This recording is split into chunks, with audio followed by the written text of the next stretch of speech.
Wilson.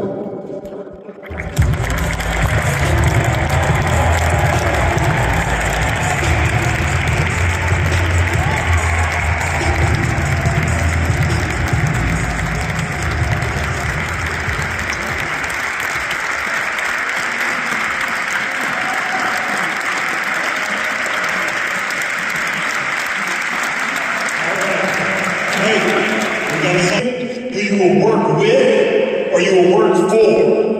What I'm going to do right now is I'm going to introduce you to our Secretary of War, who is for you. Both he and the chairman have your back always. So if I could please get a loud, thunderous round of applause for the Secretary of War, Secretary Pete Hegseth.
Thunderstruck and a live band.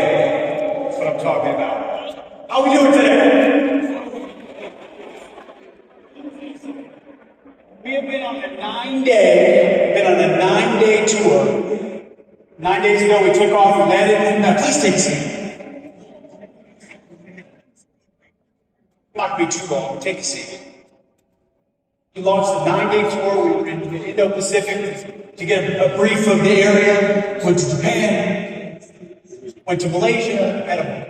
In Malaysia, we had the ASEAN conference, where you meet with country after country after country after country. Every single country, include China and Russia, you name it.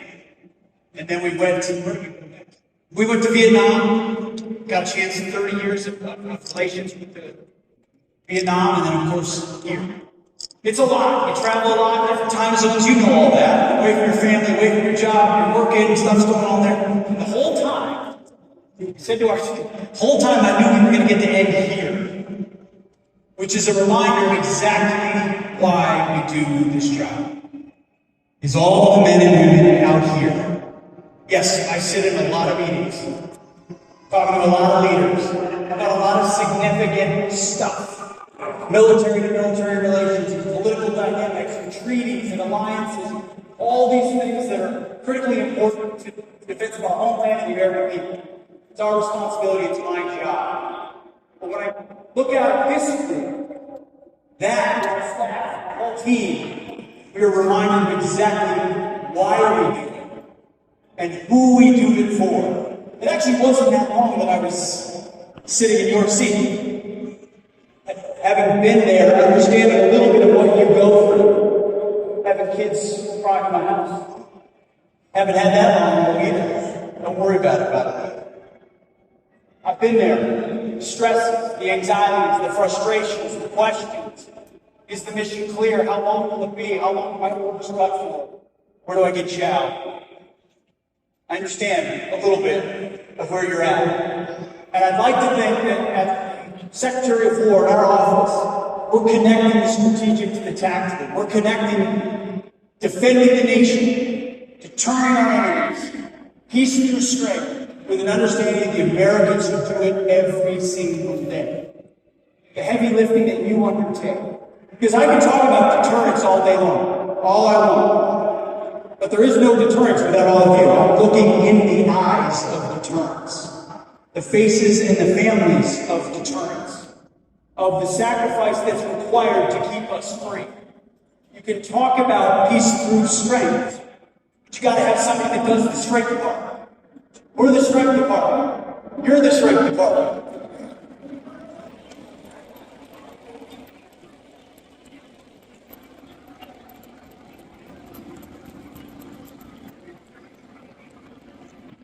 It's sort of equivalent to how President Trump frames it. He talks about peace through strength. You don't get strength through appeasement.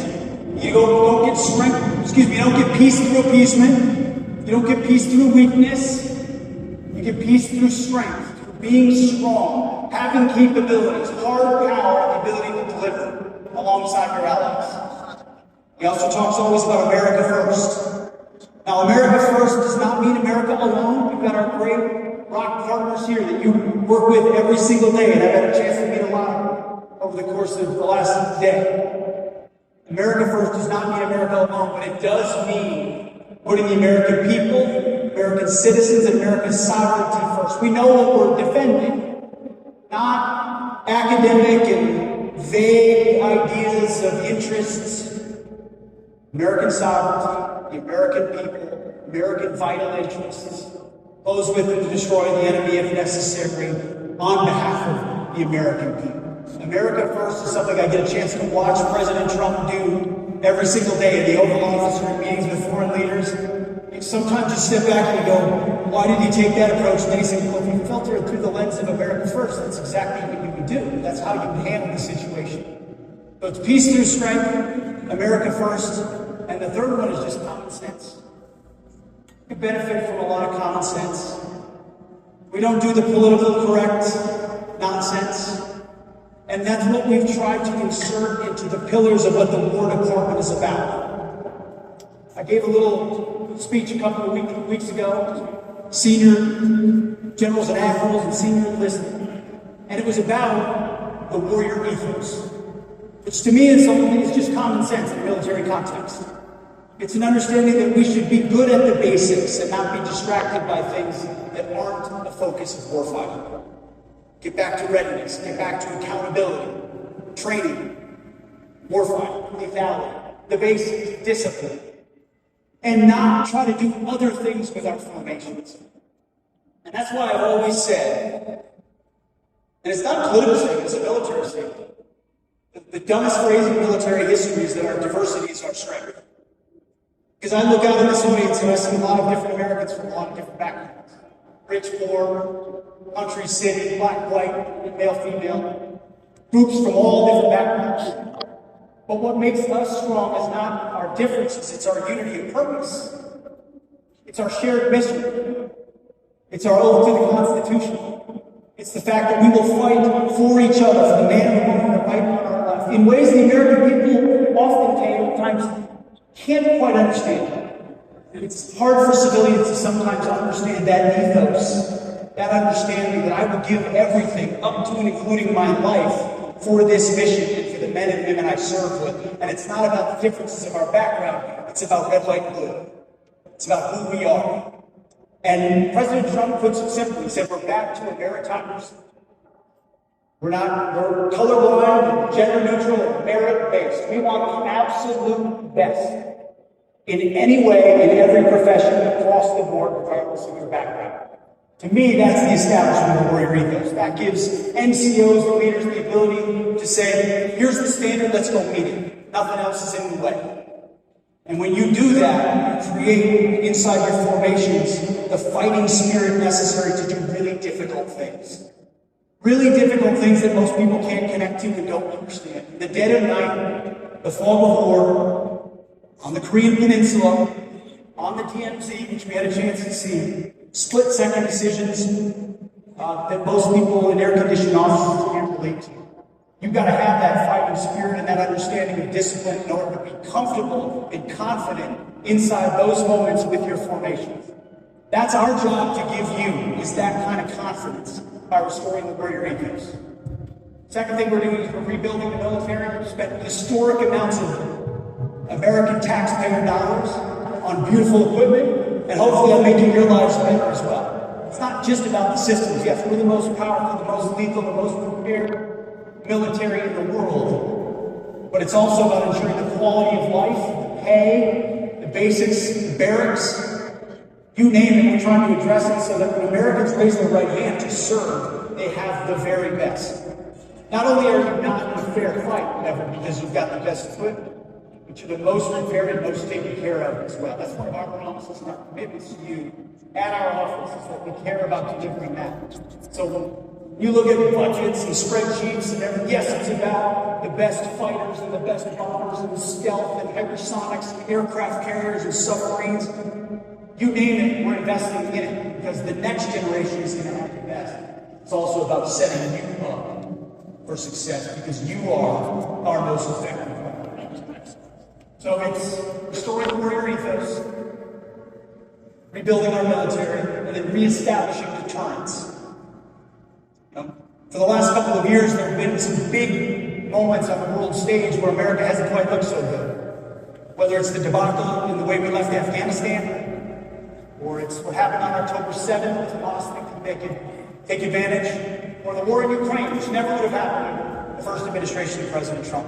Our enemies saw weakness, took advantage, and President Trump has given me the mandate to say no more. The world will understand where America stands. Take, for example, the Houthis.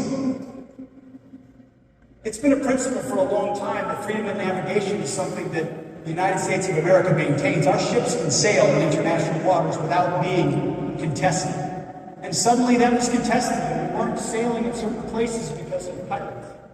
President Trump said, no, we're going to make sure freedom of navigation is reestablished. And so for 50 days, the Houthis felt the hell and fury of the United States military, and they eventually cried uncle and said, you know what, go ahead and sail your ships. That means something. The world pays attention. America's word matters. President Trump says you've got 60 days to Iran to give up your nuclear capabilities, and on day 60, Israel takes action. 11 days later, 7 B-2s fly for 37 hours from Missouri in the United States of America over Iran, drop 14 precision 30,000-pound bombs down shafts the size of half this carpet in the middle of the night without our enemies ever detecting them. In fact, not a single enemy radar or fighter or even the media knew what was going until President Trump put out a truth in the dead of night, saying we've already been in and out and destroyed your nuclear capabilities. That is reestablishing deterrence. Or our southwest border, where 20 million folks, we don't know who they are, where they're coming from, crossed our border under the previous administration. President Trump said to the War Department, reestablish deterrence by working with Border Patrol and DHS to secure the border. And right now, 0 people are coming across our southwest border.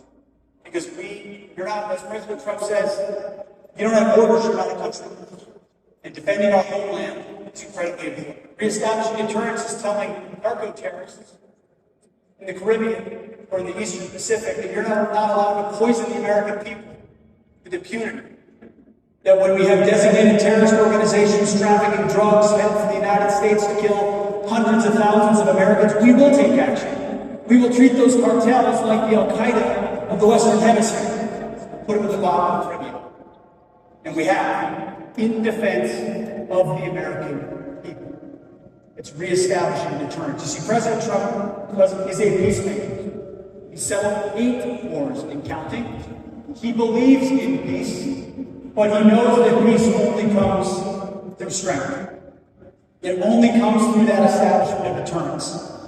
And that, ladies and gentlemen, great Americans and our allies, is why you are here right now, on this peninsula.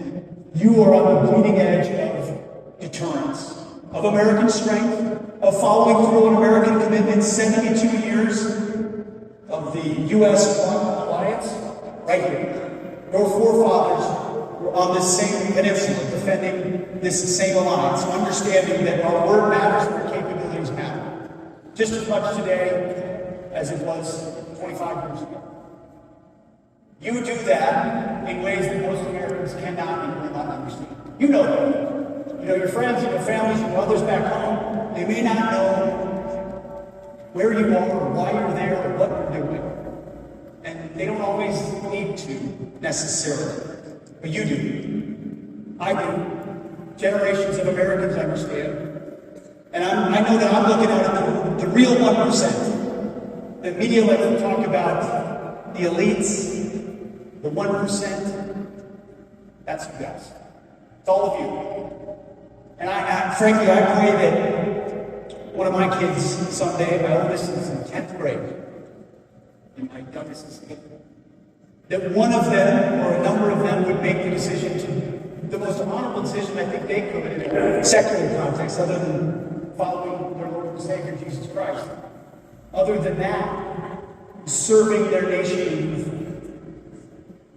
defending something greater than themselves, giving the prime of their lives to something tough, gritty, difficult, uncomfortable, in far-flung places, away from the creature comforts, in uncertain environments.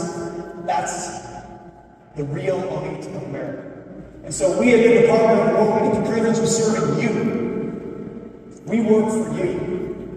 My job is to support you, is to set you up for success in every tactical environment, meaning you've got what you need. We have the rules of engagement to be aggressive, to be effective, to close with and destroy the enemy. At the operational level, where you've got the right formations, you've got the right guidance, and the strategic level, where the umbrella and understanding of America first and peace through strength sets you up for success. And you tie all that together, and you've got an opportunity to defend our homeland, deter our enemies, allow our allies to step up and do more. That's what we're doing in Europe, with NATO spending and the allies spending more. We're seeing the same thing out here, with our allies here in Korea stepping up, Japan stepping up, and the Philippines stepping up, Australia stepping up, more countries stepping up and say, hey, we need to do more as well. American leadership encourages and begets more courage.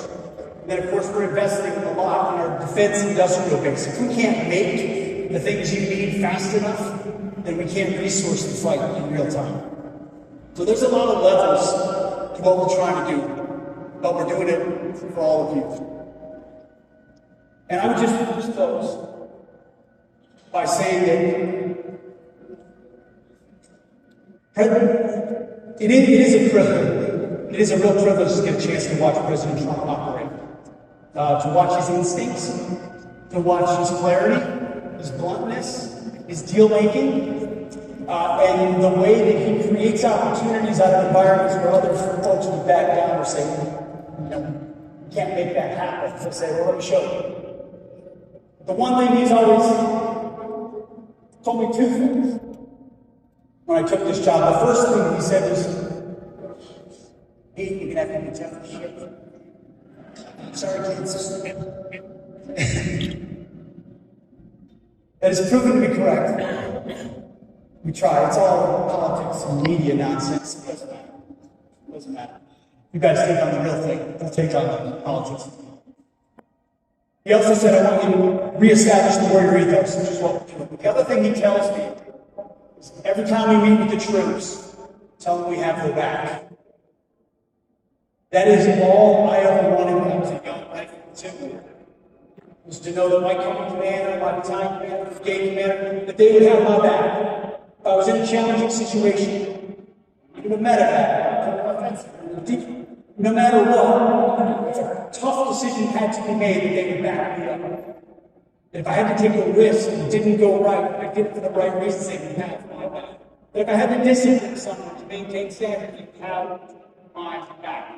Made a challenging decision, have my back. And I can tell you, your commander-in-chief has your back. I have your back.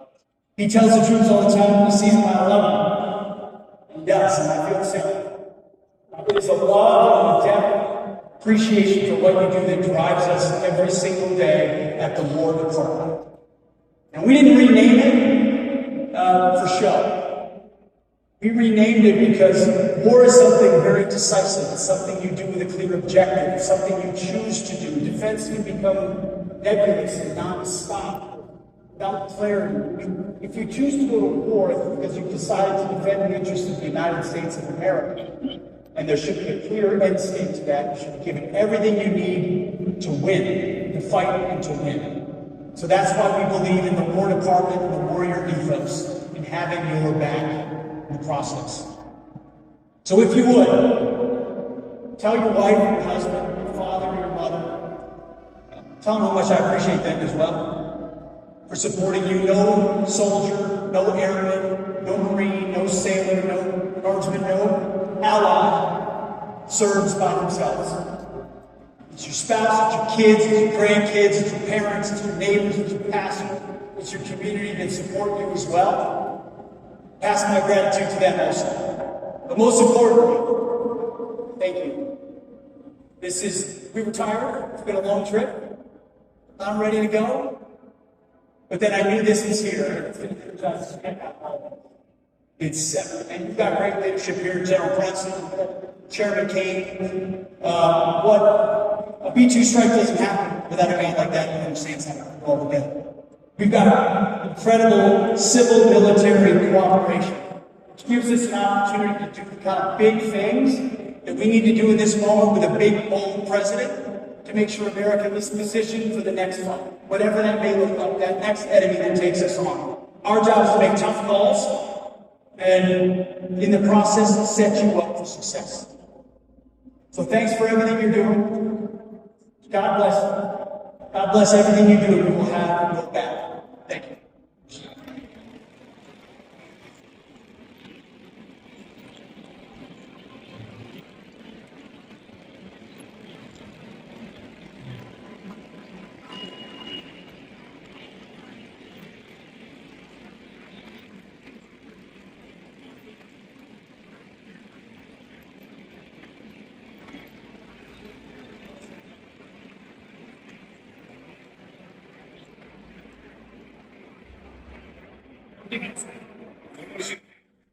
Ladies and gentlemen.